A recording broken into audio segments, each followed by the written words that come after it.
Hemos cantado Mi Dios es grande. Decía la hermana que el rey de toda la tierra, yo diría que el soberano de la tierra, de lo que está debajo de la tierra, de lo que está en el cielo, es nuestro Dios. También cantamos ¿Cómo puedes no creer en Dios? La magnificencia de lo que Dios creó habla de su grandeza. Cantamos también Dios sigue siendo Dios. Dios sigue teniendo el control a pesar de cualquier circunstancia. Y ahora cantamos que separados de Dios nada podemos hacer. Y si nosotros no podemos vivir separados de Dios, tampoco podemos vivir separados de su palabra. Jesucristo le dijo a sus discípulos que ellos creían que en la palabra encontraban la vida eterna. Y Él le dijo que las escrituras son las que dan testimonio de Él. Si queremos tener una relación profunda con nuestro Dios, si queremos conocer cada día más a nuestro Dios, solo es posible a través de su palabra. Por eso debemos permanecer en la palabra de Dios.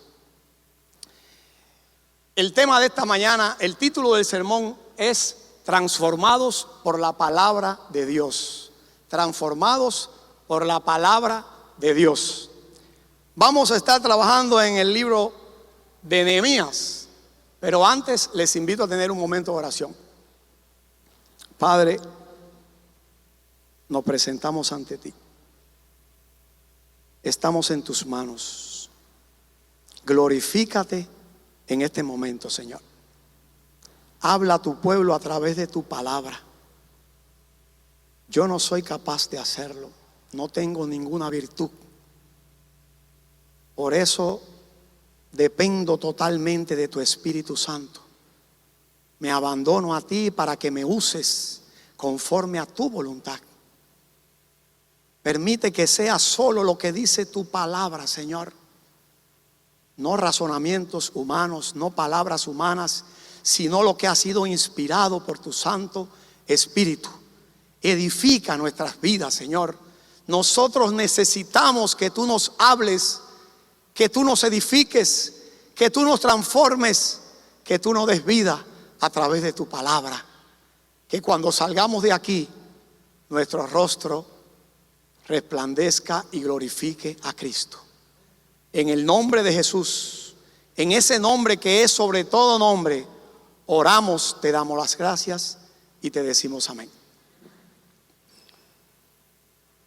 Vivimos en un mundo cada día más inclinado al desastre y a la destrucción que provoca vivir separado de la voluntad de Dios.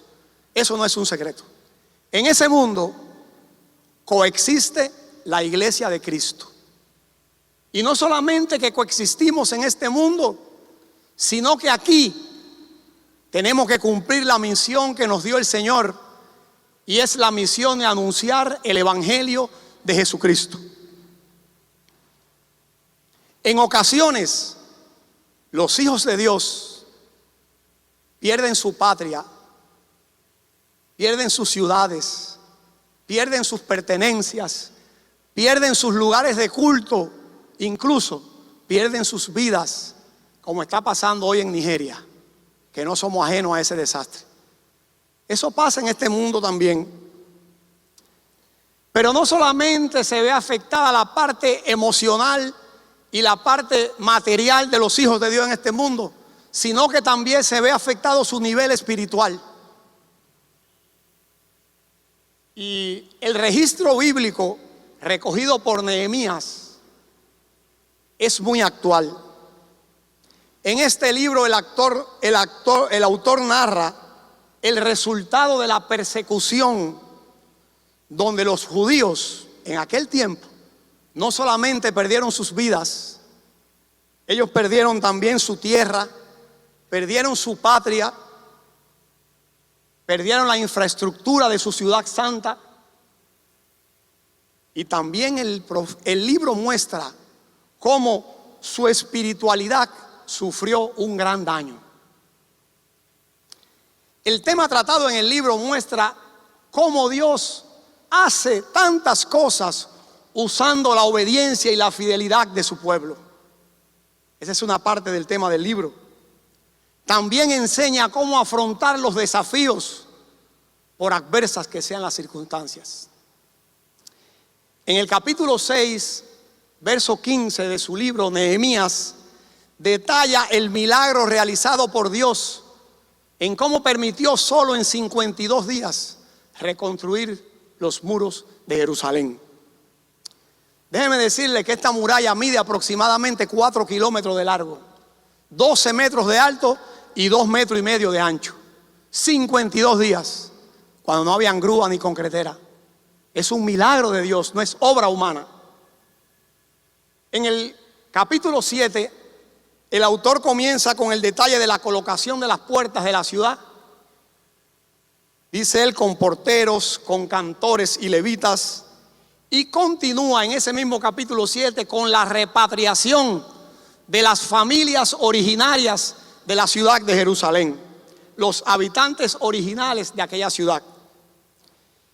Y en el capítulo 7, en el versículo 73, dice así textualmente: y habitaron los sacerdotes, los levitas, los porteros, los cantores, los del pueblo, los sirvientes del templo y todo Israel en sus ciudades. Es decir, que ya Dios había permitido que todo el pueblo estuviera en el lugar que tenía que estar. Pero faltaba algo. Faltaba una renovación espiritual en el pueblo judío. Faltaba un avivamiento en el pueblo judío porque su espiritualidad había sido afectada con la deportación. Entonces Dios usa solamente el poder de su palabra para traer esa transformación espiritual y para traer ese avivamiento en el pueblo judío. Y el capítulo 8 comienza de la siguiente manera, y les invito a leer, que aquí es donde vamos a concentrarnos. Capítulo 8 del libro de Nehemías, está después de Esdras. Dice así la palabra de Dios en el capítulo 8 de Nehemías: venido el mes séptimo, los hijos de Israel estaban en sus ciudades, y se juntó todo el pueblo como un solo hombre en la plaza que está delante de la puerta de las aguas. Y dijeron a Esdras el escriba que trajese el libro de la ley de Moisés, la cual Jehová había dado a Israel. Y el sacerdote Esdras trajo la ley delante de la congregación, así de hombres como de mujeres, y de todo lo que podían entender, el primer día del mes séptimo. Y leyó en el libro delante de la plaza que está delante de la puerta de las aguas, desde el alba hasta el mediodía, en presencia de hombres y mujeres y de todos los que podían entender. Y los oídos de todo el pueblo estaban atentos al libro de la ley. Y el escriba Esdras estaba sobre un púlpito de madera que habían hecho para ello. Y junto a él estaban Matatías, Sema, Anías, Urías, Hilcías y Maasías a su mano derecha, y a su mano izquierda Pedaías, Misael, Malquías, Asum, Asbadana, Zacarías y Mesulán. Abrió pues Esdras el libro a ojos de todo el pueblo, porque estaba más alto que todo el pueblo, y cuando lo abrió todo el pueblo estuvo atento. Bendijo entonces Esdras a Jehová, Dios grande, y todo el pueblo respondió: amén, amén, alzando sus manos, y se humillaron y adoraron a Jehová inclinados a tierra. Y los levitas Jesuá, Bani, Serebías, Jamín, Acub, Sebatai, Odías, Maasías, Kelita, Azarías, Josabec, Anán y Pelaían hacían entender al pueblo la ley, y el pueblo estaba atento en su lugar. Y leían en el libro de la ley de Dios claramente, y ponían el sentido, de modo que entendiesen la lectura. Y Nehemías el gobernador y el sacerdote Esdras, escriba, y los levitas que hacían entender al pueblo, dijeron a todo el pueblo: día santo es a Jehová nuestro Dios, no os entristezcáis ni lloréis, porque todo el pueblo lloraba oyendo las palabras de la ley. Luego les dijo: id, comed grosuras y bebed vino dulce, y enviad porciones a los que no tienen nada preparado, porque día santo es a nuestro Señor. No os entristezcáis, porque el gozo de Jehová es vuestra fortaleza. Los levitas pues hacían callar a todo el pueblo diciendo: callad, porque es día santo y no os entristezcáis. Y todo el pueblo se fue a comer y a beber y a obsequiar porciones y a gozar de grande alegría, porque habían entendido las palabras que le habían enseñado. Al día siguiente se reunieron los cabezas de las familias de todo el pueblo, sacerdotes y levitas, a Esdras el escriba, para entender las palabras de la ley. Y hallaron escrito en la ley que Jehová había mandado por mano de Moisés que habitasen los hijos de Israel en tabernáculos en la fiesta solemne del mes séptimo, y que hiciesen saber y pasar pregón por todas sus ciudades y por Jerusalén, diciendo: salid al monte y traed ramas de olivo silvestre, de arrayán, de palmeras y de todo árbol frondoso, para hacer tabernáculos, como está escrito. Salió pues el pueblo y trajeron ramas e hicieron tabernáculos, cada uno sobre su terrado, en sus patios, en los patios de la casa de Dios, en la plaza de la puerta de las aguas y en la plaza de la puerta de Efraín. Y toda la congregación que volvió de la cautividad hizo tabernáculos, y en tabernáculos habitó, porque desde los días de Josué, hijo de Nun, hasta aquel día no habían hecho así los hijos de Israel, y hubo alegría muy grande. Y leyó Esdras en el libro de la ley de Dios cada día, desde el primer día hasta el último, e hicieron la fiesta solemne por 7 días, y el 8º día fue de solemne asamblea, según el rito. Este capítulo de Nehemías encierra una verdad espiritual, y es la siguiente: la correcta enseñanza de la palabra de Dios produce transformación en el corazón de los oyentes. La repito, la correcta enseñanza de la palabra de Dios produce transformación en el corazón de los oyentes. Recientemente, el viernes, día 31 de octubre, se celebraron 508 años de la Reforma Protestante. En el año 1517, el Imperio Católico Romano, Alemania, Europa y todo el mundo se había apartado de la palabra de Dios. ¿Y qué pasaba? Estaban nadando en la oscuridad de las tinieblas que produce vivir separado de la voluntad de Dios. La Reforma Protestante ha demostrado durante 508 años que la correcta enseñanza de la palabra de Dios transforma el corazón del ser humano. Ahora, podemos hacerle una pregunta muy interesante al texto. Y la pregunta es la siguiente: ¿qué actitudes describen la transformación espiritual que produce la correcta enseñanza de la palabra de Dios? ¿Cuáles son las actitudes que describen que el corazón del ser humano ha sido transformado por la palabra de Dios? Y Nehemías da 3 muy claras en esta porción bíblica. Y la primera que da la primera actitud es la adoración genuina. La adoración genuina. Dice el versículo 6 de Nehemías 8: bendijo entonces Esdras a Jehová, Dios grande, y todo el pueblo respondió: amén, amén, alzando sus manos, y se humillaron y adoraron a Jehová inclinados a tierra. Adoración genuina, no adoración de labios. La adoración genuina nos lleva a un unánime reconocimiento de la grandeza de Dios.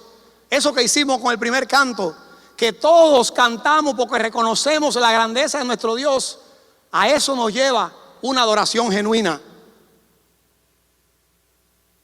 En el primer libro de Crónicas, en el capítulo 16, versículo 25, y también en el Salmo 96, 4, está escrita la misma idea, y es la siguiente: porque grande es Jehová y digno de suprema alabanza, temible sobre todos los dioses. Y eso cantábamos nosotros. Dios tiene que ser alabado porque es lo más grande que puede existir. No hay nada más grande que Él. Eso nos lleva a una adoración genuina. Y dice la palabra de Dios que todo el pueblo dijo amén, amén. ¿Ustedes saben cuánto eran todo el pueblo? ¿Ustedes saben cuánto eran?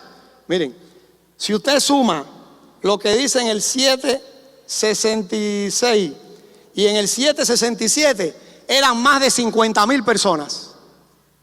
Más de 50,000 personas reunidas. Imagínense que todas las sillas que tenemos nosotros aquí no llegan a 500. Se acercan pero no llega.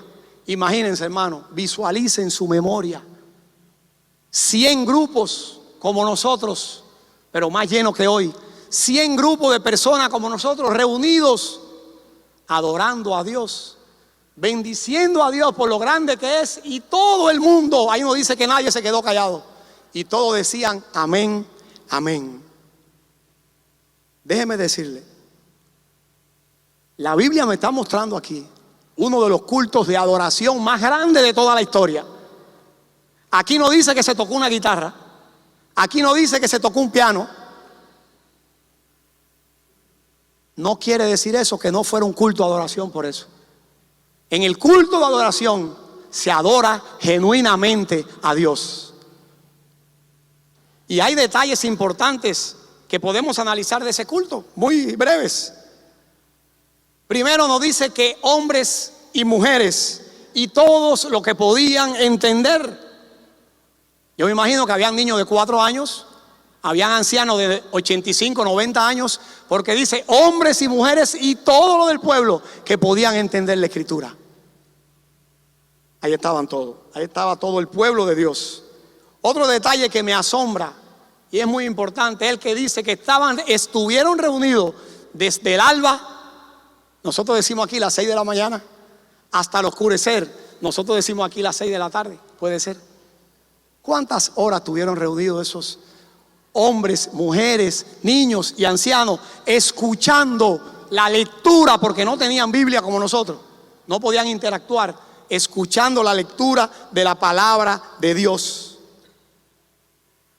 En ocasiones, hermanos, nos molesta o nos intranquiliza una predicación de 45 minutos, 1 hora. Queremos que el predicador termine en media hora, 15 minutos. Vivimos en un mundo muy rápido, más rápido que aquel, pero en un mundo que tiene la misma necesidad de escuchar la palabra que tenía aquel. Y esas personas estuvieron desde el alba hasta el atardecer escuchando la palabra de Dios. Disculpen, desde el alba hasta el mediodía. Desde el alba hasta el mediodía. Es decir que aproximadamente tuvieron 6 horas escuchando la palabra de Dios. 6 de la mañana a 12 del día, 6 horas. Eso es parte importante del culto de adoración, escuchar la palabra de Dios. Y otra parte importante que tiene la genuina adoración es una total disposición y determinación a entender la palabra leída y explicada. Miren, mis hermanos, no es lo mismo disposición que determinación. Usted puede estar dispuesto a hacer algo, pero no lo llega a hacer. No se determinó y no lo hizo.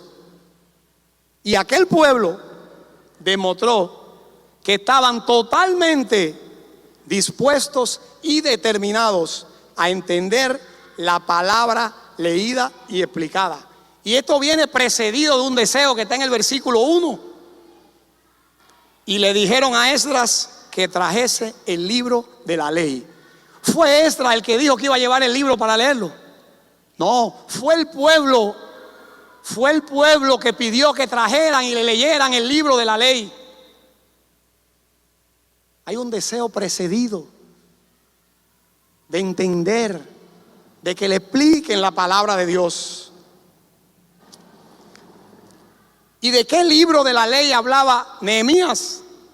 En el versículo 7 y en el versículo 8, cuando dice el libro de la ley de Dios, el Pentateuco, la ley que Dios le dio a Moisés en el monte Sinaí, donde Dios había regulado la conducta a seguir por su pueblo escogido.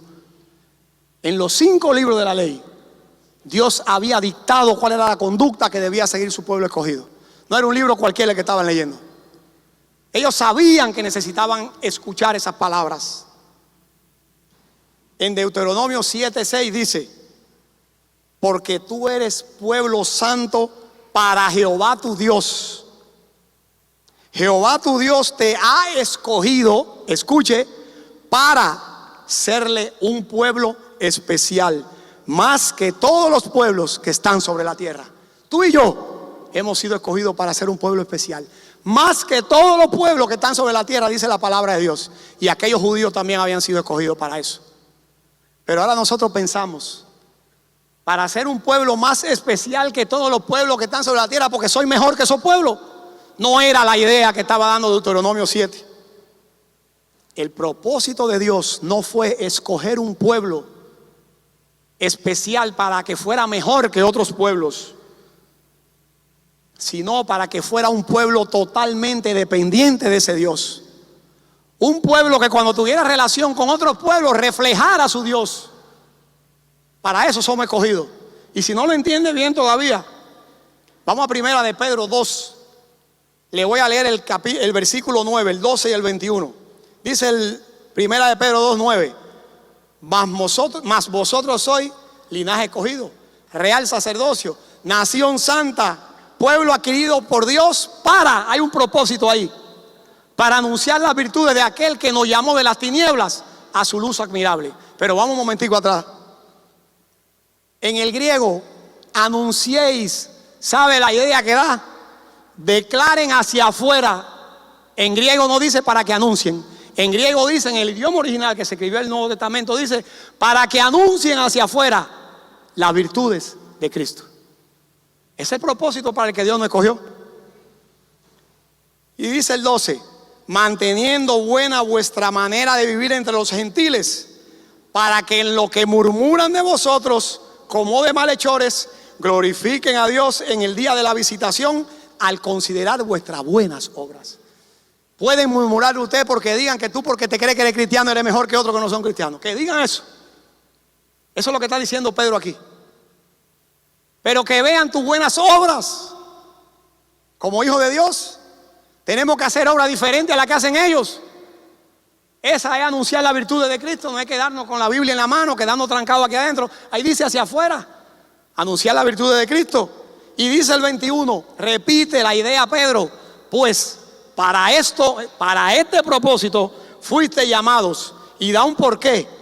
Y el porqué más importante que podemos escuchar: porque también Cristo padeció por nosotros, dejándonos ejemplo para que sigáis sus pisadas. Esa es la única manera que podemos hacerlo. Esa es la única manera. Y esa porción de la Escritura es fácil aplicárnosla a nosotros. Es muy fácil aplicárnosla. Pero tenemos que entender esa última parte. Es por Cristo, solo por Cristo, por su ejemplo, por su obediencia. No podemos hacerlo por otra manera. Eso es lo que venía diciendo Pedro y lo resume en esa frase: seguir las pisadas de Cristo. Lo que yo entendí por esta porción de la Escritura: seguir las pisadas de Cristo es levantar una adoración genuina a Dios. Eso para mí es seguir la pisada de Cristo. Cristo adoró genuinamente a su Padre. Ahora, aquí hay tres cosas muy importantes en esta aplicación. Esto habla de reflejar en nuestras vidas, no en nuestros labios, las virtudes de Cristo. Reflejar en nuestro diario andar, no en lo que digo todos los días, las virtudes de Cristo. Otro punto que defiende es que hay una única manera de hacerlo. Y lo dijo el apóstol Juan en su primera carta, capítulo 2, versículo 6. El que dice que permanece en él debe andar como él anduvo. ¿Sabe lo que estaba diciendo don Juan ahí, hermano? Y le estamos estudiando en un paréntesis. Vaya el miércoles al estudio bíblico, estamos estudiando la primera carta de Juan. ¿Sabe lo que estaba diciendo Juan aquí? Tú que vives diciendo que eres cristiano, tienes que andar como Cristo anduvo. Para yo decir que soy cristiano, tengo que andar como Cristo anduvo. Difícil, súper difícil. Imposible no, porque tenemos el Espíritu Santo que nos ayuda.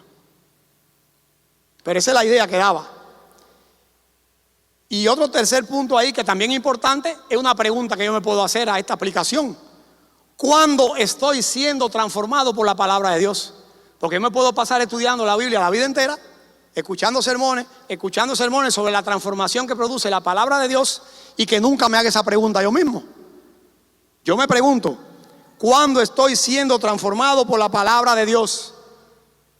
¿Sabe lo que decía Nehemías en esta parte del texto?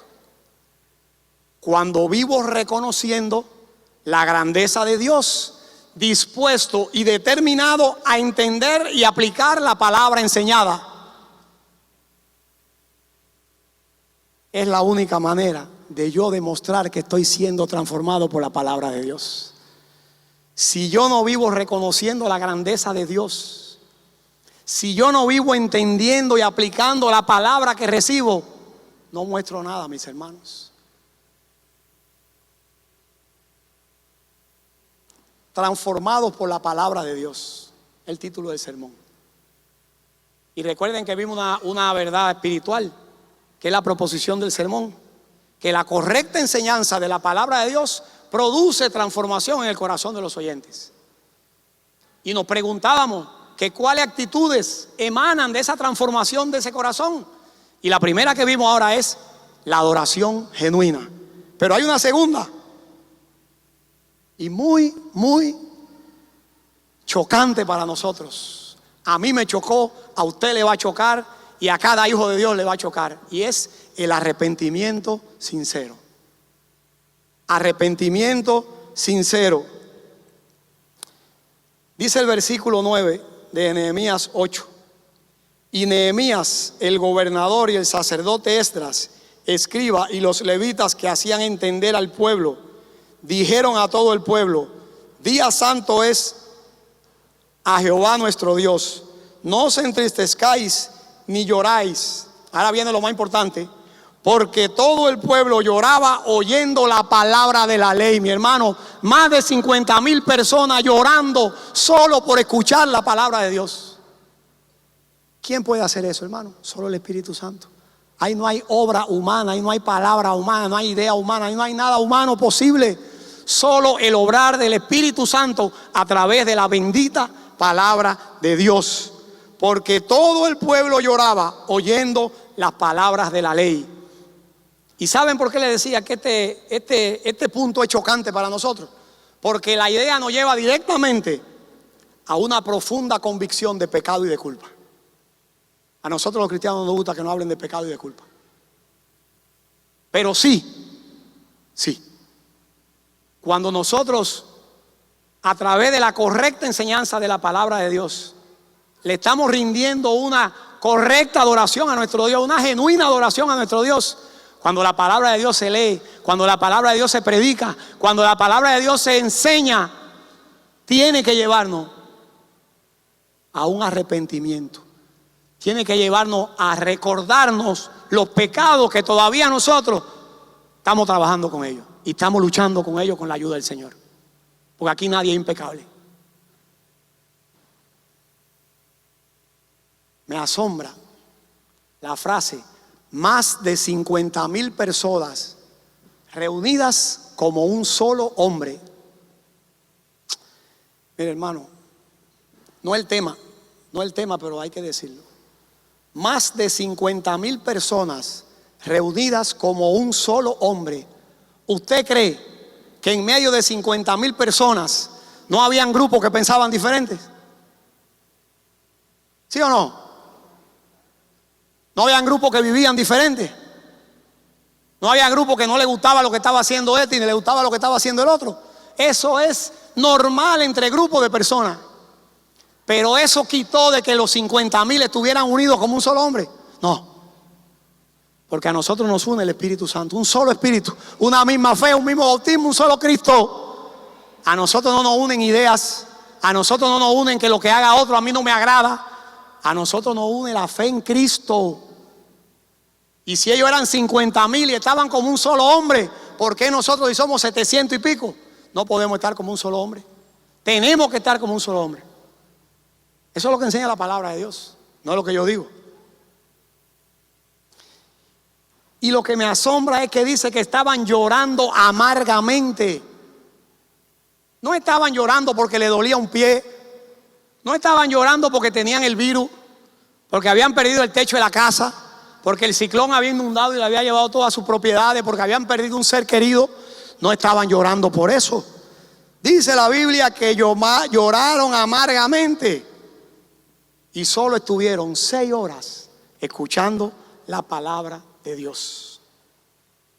Ahora, en el versículo 9 hay algo que debemos explicar, y dice que los levitas hacían entender al pueblo la palabra de Dios. Y usted puede decir, bueno, y es que el pueblo era muy bruto porque habían hombres y mujeres.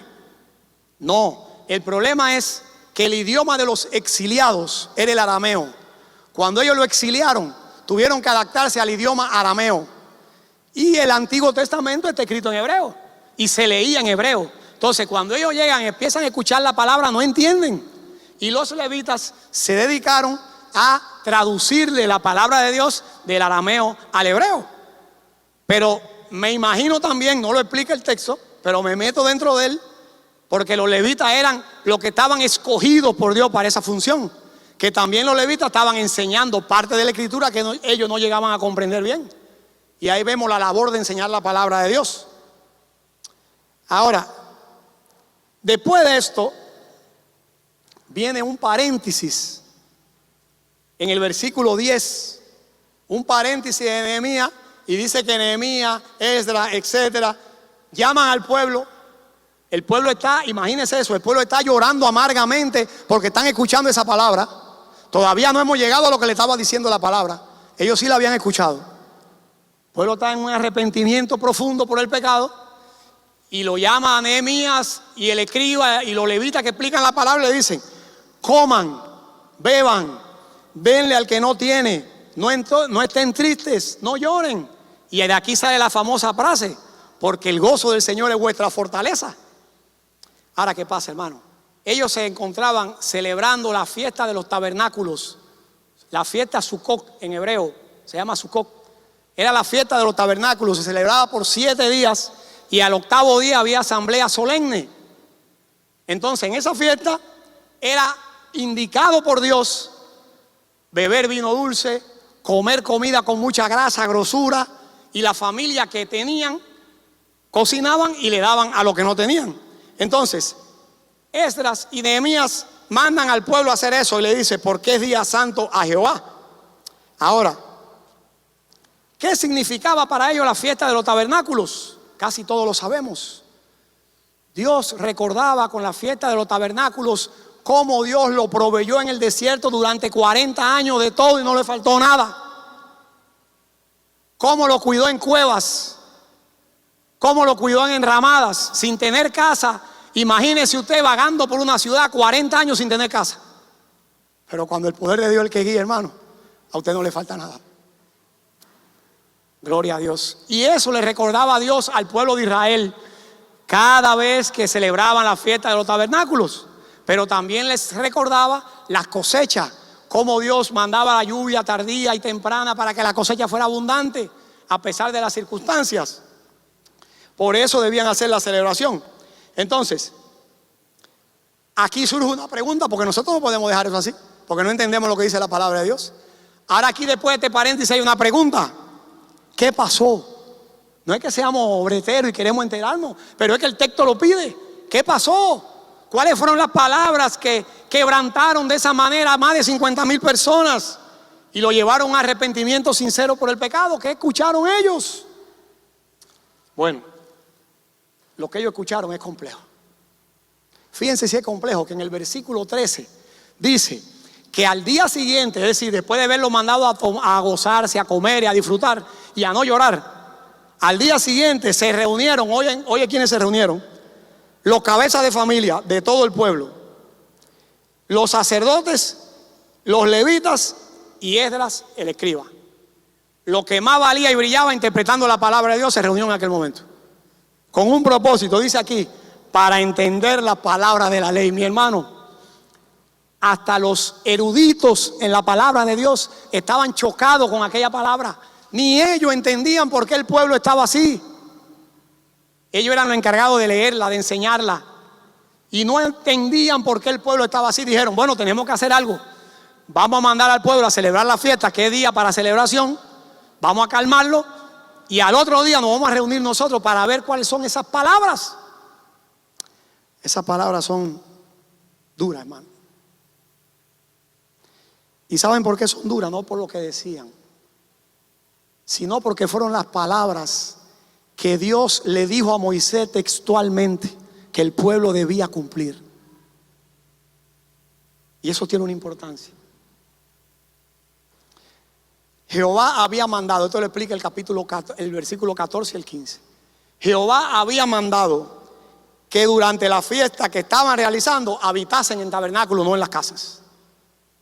Ese era el mandamiento de Dios.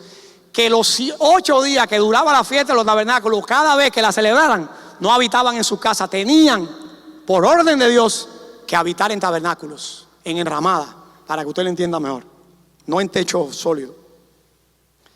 Y el versículo 15 explica que además de eso, ellos tenían que hacerlo saber con pregón por todas las ciudades. Ellos tenían que salir por todas las ciudades pregonando que era día de la fiesta de los tabernáculos, que tenían que habitar en tabernáculos, que iban a recoger ramas de palmera, de arrayán, para hacer enramadas para Dios. Y dice el versículo 15, como está escrito. Eso no lo inventó Moisés, eso no lo inventó Nehemías ni Esdras, eso no lo inventó ningún erudito de la ley. Eso está escrito desde que Dios le dio la ley a Moisés, por el dedo de Dios. Ahora, ¿cuál era el pecado que tanto los entristecía? Había un pecado, habían sido confrontados, estaban llorando amargamente, pero ¿cuál era? Bueno, en el versículo 17b nos da luz sobre eso.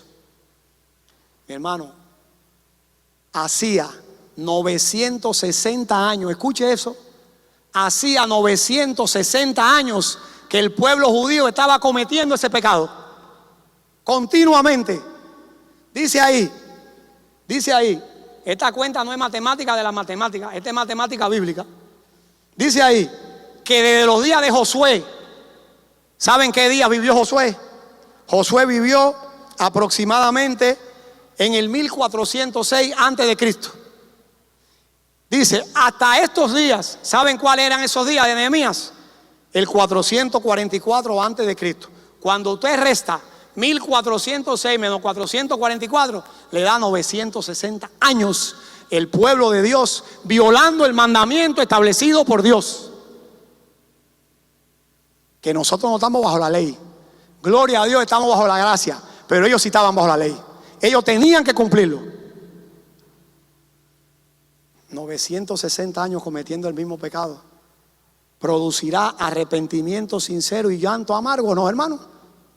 Si nosotros no vivimos 960 años. Es duro. Si usted quiere documentarse más de eso, lo que no tenemos tiempo ahora, usted cuando llega a su casa busca Levítico 23 y estudie ahí hasta el versículo 44, y después busque Deuteronomio 16 y estudie para que usted vea cómo textualmente Dios le dijo a Moisés que tenían que hacer la fiesta de los tabernáculos y las demás fiestas importantes, las otras 2 fiestas importantes que hacían los judíos. Dios le dio detalles. Entonces, ¿qué pasa? Que en el proceso de la genuina adoración de ellos, el Espíritu Santo usa la palabra de Dios para llevarlo a aquella confrontación directa y decirle, le falta algo. ¿Qué le falta? Un profundo arrepentimiento. Cuando David escribió el Salmo 51, uno de los más famosos de él, en el versículo 12 escribió, vuélveme el gozo de tu salvación. Mi hermano, David estaba consumido por dentro por el pecado que había cometido. Y miren lo que representaba el gozo para David, la salvación de Dios. Por eso es que Nehemías escribe, porque el gozo de Jehová es vuestra fortaleza. Y usted dice, ¿cómo en un momento de llanto amargo Nehemías le está diciendo a ellos que el gozo de Jehová es su fortaleza? Porque el gozo de nosotros los cristianos no es reírnos, no es estar contentos, no es que todo esté bien. Ese no es el gozo de nosotros. El gozo de nosotros es el que produce la salvación en Cristo en nuestras vidas. Y eso es lo que le decía el salmista David a Dios: vuélveme el gozo de tu salvación. Pero no solamente ahí. En el Salmo 139, versículo 7, él hace una pregunta a Dios: ¿a dónde me iré de tu espíritu? ¿A dónde huiré de tu presencia? Y en los tiempos de David, en los tiempos del Antiguo Testamento, Dios usaba su Espíritu Santo sobre algunas personas para cumplir un propósito, y si Él quería se lo retiraba, porque no estaban bajo la gracia como estamos nosotros, como le dije ahorita. Mi hermano, hoy el Espíritu Santo vive dentro de nosotros. ¿Qué pecado puedo cometer yo? ¿Qué pecado puede cometer tú que nos escondamos de la presencia de Dios? Si el Espíritu Santo vive entre nosotros.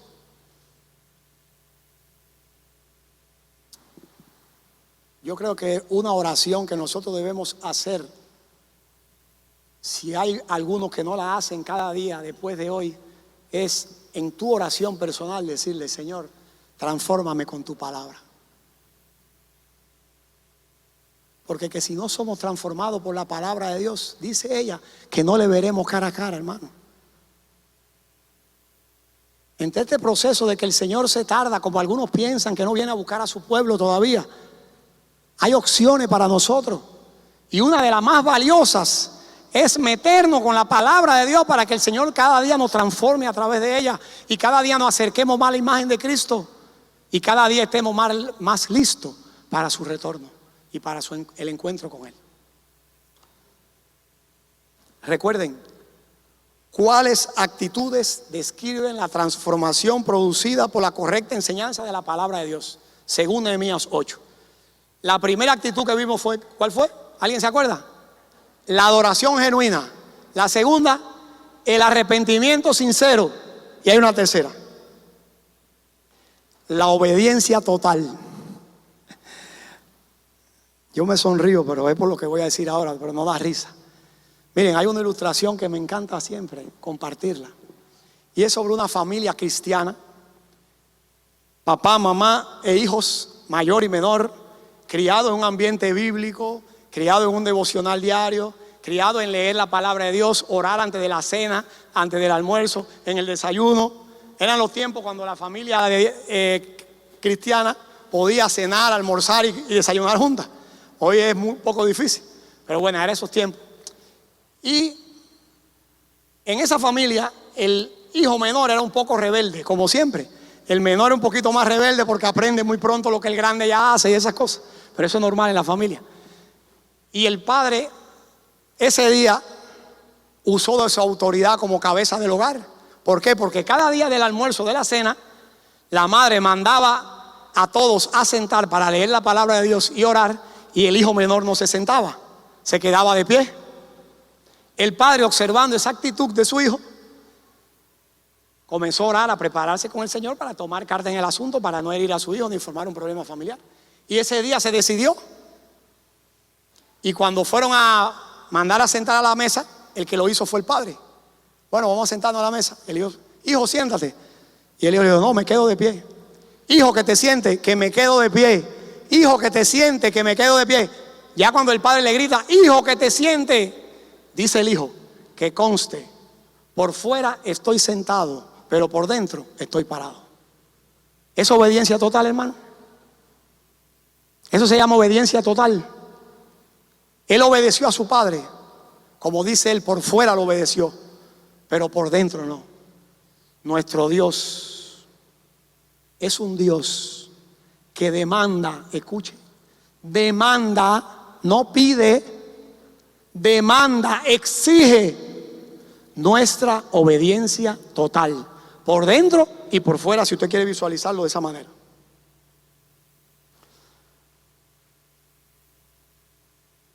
Primera de Samuel, el profeta Samuel, en el capítulo 15 de su primer libro, en el versículo 22, escribió: y Samuel dijo, y hace una pregunta: ¿se complace Jehová tanto en los holocaustos y víctimas como en que se obedezca a las palabras de Jehová? Ciertamente el obedecer es mejor que los sacrificios, y el prestar atención que la grosura de los carneros. Samuel está comparando el sacrificio que Dios exigía de su pueblo. Lo que Dios más apreciaba del animal era la grosura. Dios no quería carne del animal. Dios quería la grosura, porque ahí estaba toda la grasa del animal. Eso era lo que Dios pedía para él como sacrificio. Pero mira cómo dice el profeta Samuel en su primer libro: Dios desecha eso delante de la obediencia. Él no quiere sacrificio, Él lo que quiere es obediencia. Y dice Samuel ahí, tan tempranamente, a la palabra. ¿A cuál palabra? A la palabra de Dios. Es obediencia total. Mi hermano, cuando la obediencia a Dios es total, se obedece a pesar de las circunstancias. Podemos estar pasando por el mar de aflicción que estemos pasando, que eso no nos da licencia para no obedecer a Dios. No importan las circunstancias. Ahorita la hermana decía, Dios siempre tiene el control. ¿Nosotros creemos eso? En las circunstancias difíciles Dios siempre tiene el control y te va a permitir y me va a permitir obedecer. Lo que pasa es que a veces el mando del televisor lo cogemos en la mano nosotros. El control lo queremos tener nosotros, y el control solo le pertenece al Rey de Reyes y Señor de Señores. Precisamente uno de los propósitos específicos de la fiesta que estaban celebrando ellos era Dios recordarle las extremadamente difíciles circunstancias que atravesaron por el desierto. Precisamente Dios le estaba recordando eso. 40 años con esas condiciones extremadamente difíciles. Pastor Javier, ¿es complejo el desierto de Israel o no? ¿Es árido o no? El pastor Javier estuvo allá. Es árido, es duro, es caluroso, es frío por la noche. Se necesita ropa, se necesita calzado fuerte. Me imagino que los que lo visitan le dan ropa especial para visitarlo. Gafas para protegerte del sol y de la arena. Y ahí ningún judío tenía nada de eso que he dicho yo ahora, hermano. Pero tenía lo más importante: la protección divina, la guía de Dios. Tenía el pueblo judío. Dios estaba con ellos. Eso le recordaba a Dios. Fíjense que en Deuteronomio 29, versículo 5, el mismo Dios le dijo a Moisés: escribe en mi primera persona. No escribe en tu nombre, escribe en el mío. Y Moisés escribió así lo que dijo Dios: y yo, ahí está hablando Dios, ahí no está hablando Moisés, y yo os he traído 40 años en el desierto.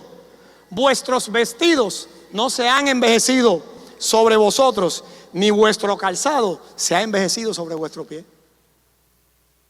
¿Quién puede andar 40 semanas por el desierto sin que se rompan los zapatos?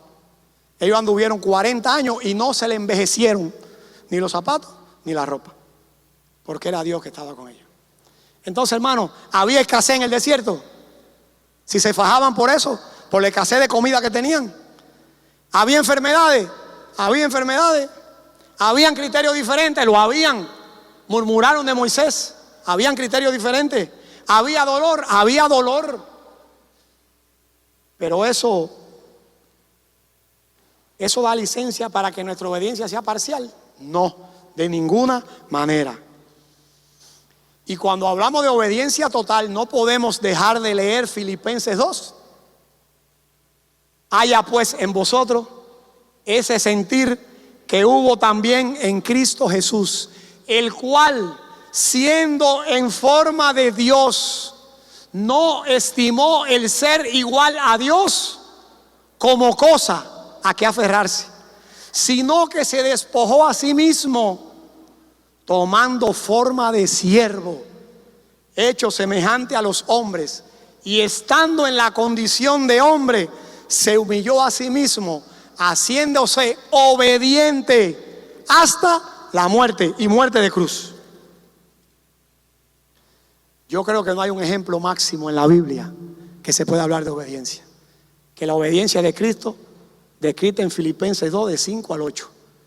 Dice ahí que se humilló al tomar forma de hombre, Mi hermano, era Dios haciéndose un ser humano con todas las limitaciones que tenemos. Nos da sed, nos da hambre, nos cansamos, nos da sueño.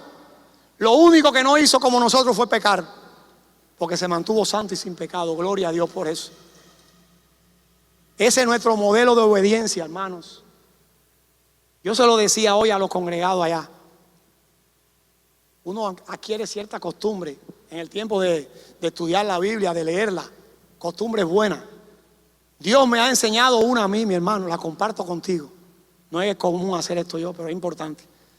Yo cuando estudio la Biblia me hago un cuadro mental de lo que estoy leyendo, hermano. Yo me lo escenifico en mi mente como un escenógrafo. Hago una escenografía, porque las palabras se olvidan, pero las imágenes quedan grabadas en tu memoria. Y si nosotros ese cuadro de obediencia de Cristo, Dios descendiendo en forma humana al vientre de María, humillándose hasta lo sumo, simplemente para ir a la cruz por obediencia a su Padre. Eso tiene que ayudarnos a nosotros a obedecer, hermano. Eso no puede dejarnos tal como nosotros éramos antes de entender esa palabra de Dios. Y también cuando la obediencia es total, ya estamos acabando, ella produce, dice la Biblia, dice Nehemías ahí, una alegría muy grande. Yo no sé si a usted le ha pasado, cuando usted se despoja de un pecado, cuando usted confiesa un pecado, pasa eso mismo que dice ahora. Usted se despoja como de un peso. ¿No es así, hermano? Mire, cuando usted tiene algo con algún hermano, que es lo más común, y no conversa con él, hay un peso ahí que lo oprime. Y cada vez que lo ve es peor. Y no está tranquilo. Mi hermano, cuando usted conversa con ese hermano, todo ese peso el Señor le hace así, mira, lo desaparece. Y usted queda como que queda en el aire. Porque confesarte ya lo que tenía que confesar, porque conversarte lo que tenía que confesar. Porque la obediencia total produce alegría grande. Y yo repito lo que dije ahorita, la alegría grande no consiste en los bienes que tenemos. La alegría grande consiste en nuestra relación íntima y diaria con Jesucristo. En eso consiste la alegría, donde Él te la renueva día a día. Eso lo dice el versículo 17 en su parte C. Y hubo una alegría muy grande. Estaban llorando amargamente, estaban confrontados con su pecado, 960 años pecando. Cuando se dan cuenta se quisieron morir. Y sin embargo, Nehemías es loco para poner eso. No, si fue el Espíritu Santo que le dio el aliento de la palabra. Y dice que hubo una alegría muy grande. Pero ¿saben por qué, hermano? Esto viene desde el versículo 1.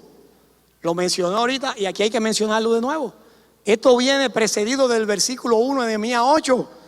Viene del deseo unánime, todos, y constante de escuchar la palabra de Dios. Miren lo que dice el versículo 18 en su parte A. Dice así: y leyó Esdras en el libro de la ley de Dios cada día, desde el primer día hasta el último. Mi hermano, ¿qué hubiera pasado si usted hubiera estado allí? 7 días, imagínate eso. Jochi que hace campaña de 5, de 6, de 7. Imagínense eso. 7 días escuchando la palabra de Dios de 6 de la mañana a 12 del día todos los días. 7 días. Y querían leer más, y querían escuchar más, y lloraban más, y se alegraban más, porque había un avivamiento producto del Espíritu Santo usando la palabra de Dios. Hoy los cristianos modernos pensamos que un avivamiento, un poco de bulla, un poco de silla en un estadio, un poco, es un avivamiento. Es un avivamiento, el obrar del Espíritu Santo, transformando el corazón, quebrantando el corazón, señalando al pecador con la palabra de Dios. Es un avivamiento. Yo creo que nosotros necesitamos ese avivamiento. Nosotros lo necesitamos. Y le decía que viene precedido del versículo 1, porque ahí pega lo mismo que le dijo al pueblo. El pueblo le dijo a Esdras: oye, tú eres el escriba, tú eres el que lee la ley, trae el libro y léenos. Ya el Espíritu Santo lo estaba inquietando, hermano, lo tenía inquietado. Vayan a la palabra, vayan a la palabra. Miren, hermano, de ese tipo de obediencia completa de la que estamos hablando aquí, y que produce una alegría muy grande, fue la misma que habló Jesús en Mateo 11:28. Jesús dijo: venid a mí todos los que estáis trabajados y cargados, y yo os haré descansar. Llevad mi yugo sobre vosotros y aprended de mí, que soy manso y humilde de corazón, y hallaréis descanso para vuestras almas. Y terminó: porque mi yugo es fácil y ligera mi carga. ¿De cuál yugo y de cuál carga estaba hablando Cristo ahí? Estaba hablando del yugo y de la carga de la obediencia. Pero dice el mismo Cristo que obedecerlo a Él es fácil. Obedecerlo a Él nos da alegría, no nos da tristeza. No venimos al templo porque tenemos que ir obligados, cacarrabia, reclamar, funfuñando. Venimos con gozo, con alegría, porque le obedecemos. Mire, hermano, concluyendo ya el tiempo, hemos podido comprender a través de este pasaje de la Escritura la importancia, por encima de todas las cosas, que le brinda a Dios al nivel espiritual de su pueblo. A Dios le interesa nuestro nivel material para mantenernos, pero a Dios lo que más le interesa por encima de todo eso es nuestro nivel espiritual. Mi hermano, el pueblo de Dios, no nosotros solos, toda la historia de aquí hacia atrás, en innumerables ocasiones ese nivel espiritual ha decaído, incluso se ha reducido casi a cero por diferentes situaciones. Pero recuerden el título de este sermón: transformados por la palabra de Dios. Y Nehemías 8 encierra una verdad espiritual.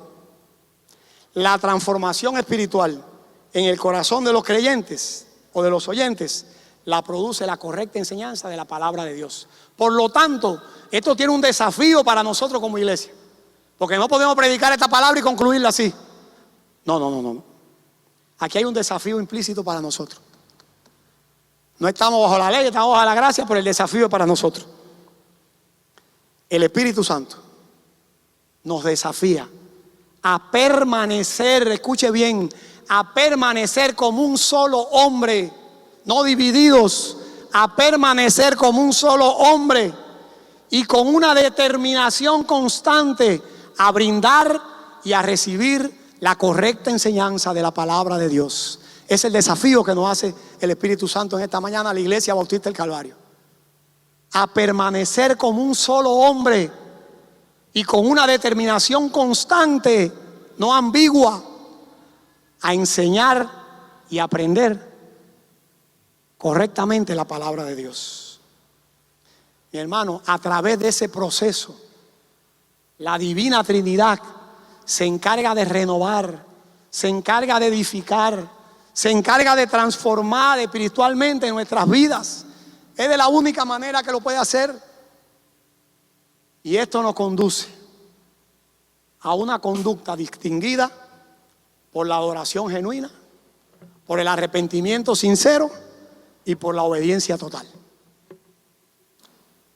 Y si hablamos de obediencia total a la palabra de Dios, no me siento capaz de bajarme de aquí todavía, porque asumo que hay personas que nos visitan aquí en esta mañana.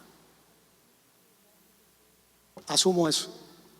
Y puede ser, si hay alguna visita entre nosotros y es costumbre venir, puede ser que hasta ahora hayas venido los domingos, hayas escuchado la palabra de Dios, hasta ahora en tu casa te reúnas con algunos cristianos, pero no has obedecido totalmente la palabra de Dios. Romanos 10:17 dice: así que por la fe es el oír, y el oír por la palabra de Dios. No hay manera de que el Espíritu Santo ponga en el corazón de un pecador la fe en Cristo que a través de la palabra de Dios. Es la única. Y decía Pablo, por la locura de la predicación. Es decir, no es tampoco nosotros como cristianos quedándonos callados, es predicando el Evangelio de Jesucristo. Por lo tanto, estoy haciendo un llamado.